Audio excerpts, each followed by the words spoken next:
मेरे पास लोग आते हैं, वो कहते हैं हम अकेले में ऊब जाते हैं, हमें कोई संगी साथी चाहिए। कहता हूं जब तुम खुद ही से अकेले में ऊब जाते हो तो दूसरा तुमसे ऊबेगा। जब तुम खुद भी अपने साथ रहने को राजी नहीं तो कौन तुम्हारे साथ रहने को राजी होगा?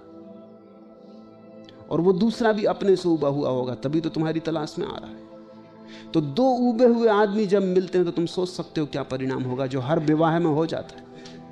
पति पत्नी ऐसे ऊब के बैठे रहते हैं। पति पत्नियों के चेहरे देखो, उनसे ज्यादा उदास चेहरे तुम कहीं भी ना पाओगे।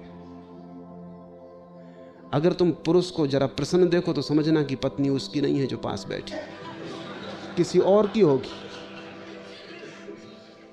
अगर पुरुष को तुम रास्ते पे किसी स्त्री के साथ चलते हुए आनंद भाव में देखो, ये उसकी पत्नी नहीं, क्योंकि उसकी पत्नी के साथ तो वह ऐसा डरा हुआ और कपा हुआ और उदास और उबा हुआ चलता है कि तुम देख ही सकते हो, फौरन पहचान सकते हो। मुल्ला नसरुद्दीन ने एक दिन मुझसे कहा कि मैं आदमियों को देख के बता सकता हूं कि आदमी विवाहित है कि गैर विवाहित। मैंने कहा जरा मुश्किल मामला है। खैर, जो भी लोग आए मुझसे मिलने, तुम नोट करते जाओ और पीछे पता लगा लेंगे।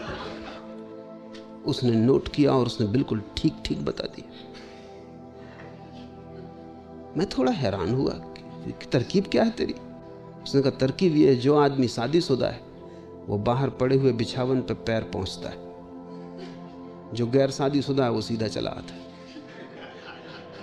पत्नी का भय, तो कौन पहुंचता है पैर? अभ्यस्त हो गए हैं वो।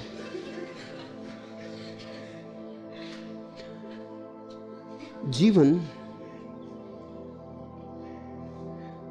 तुम्हारे भीतर से बाहर की तरफ जाएगा, बाहर से भीतर की तरफ नहीं आता। तुमने अगर अपने को प्रेम किया है तो तुम पाओगे बहुत लोग तुम्हें प्रेम करेंगे। तुम अगर अपने को प्रेम करने में समर्थ हो गए तो तुम पाओगे अनंत अनंत प्राणों से तुम्हारी तरफ प्रेम की धारा बहनी शुरू हो जाती। तुमने अगर अपने को प्रेम न कर पाए, जो कि तुम्हारे साधुओं की शिक्षा के कारण असंभव हो गया है, तो तुम्हें कोई भी प्रेम न कर सकेगा। मेरे हिसाब में अगर तुमने अपने को प्रेम किया तो तुम पाओगे अनंत लोग तुम्हें प्रेम करते हैं, और ये प्रेम बढ़ता जाता है, बढ़ता जाता है। एक दिन अचानक तुम पाते हो कि परमात्मा का प्रेम भी तुम पे बरसा।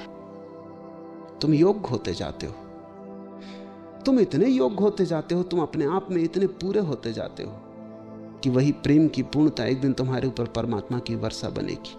परमात्मा को खोजने तुम जाओगे कहां? उसका कोई पता ठिकाना नहीं। सच तो यह है कि परमात्मा तक कोई आदमी कभी नहीं पहुंचता। जब भी घटना घटती परमात्मा आदमी तक आता है, इसके अतिरिक्त रास्ता भी नहीं है। जिस दिन तुम योग्य हो और तुम अपने प्रेम से इतने परिपूर्ण हो और तुम इतने तृप्त हो अपने प्रेम से, तुम्हारे जीवन में कोई शिकायत नहीं है, कोई भिक्षा की इच्छा नहीं रही। अब तुम सम्राट हो गए हो, तुम आनंदित हो, जो तुम्हें मिला है बहुत है। ऐसी भाव दशा में अचानक एक दिन द्वार पे दस्तक पड़ती, परमात्मा द्वार पर खड़ा है। अपने को प्रेम करो। अब तब बड़ी कठिनाई होगी।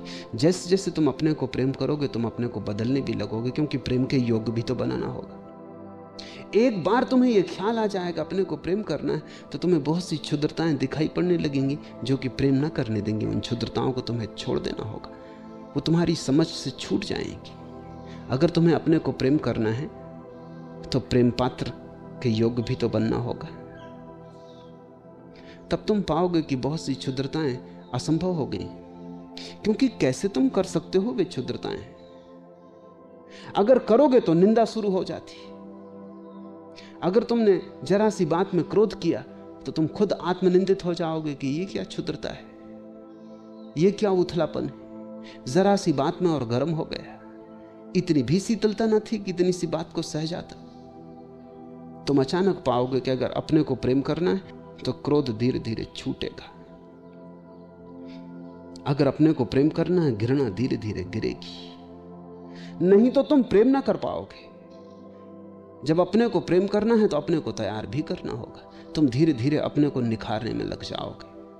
अब तक तुमने दूसरों के लिए अपने को तैयार किया था तो तुम बाहर से सजाते थे, अच्छे वस्त्र पहनते थे, गंध छिड़कते थे, फूल बालों में खोस लेते थे, रंग रोगन कर लेते थे, बाहर से अपने को सजा संवार के जाते थे। जब तुम अपने को प्रेम करोगे तो बाहर की सजावट तो काम ना आएगी, क्योंकि तुम तो भीतर हो। और तुम कितना ही रंग ऊपर पोत लो चेहरे के, तुम्हें तो अपना असली चेहरा पता ही नहीं। जब तुम अपने को प्रेम करोगे तो तुम्हें भीतर सजाना पड़ेगा, भीतर का श्रृंगार शुरू होगा, और भीतर का श्रृंगार ही साधना है।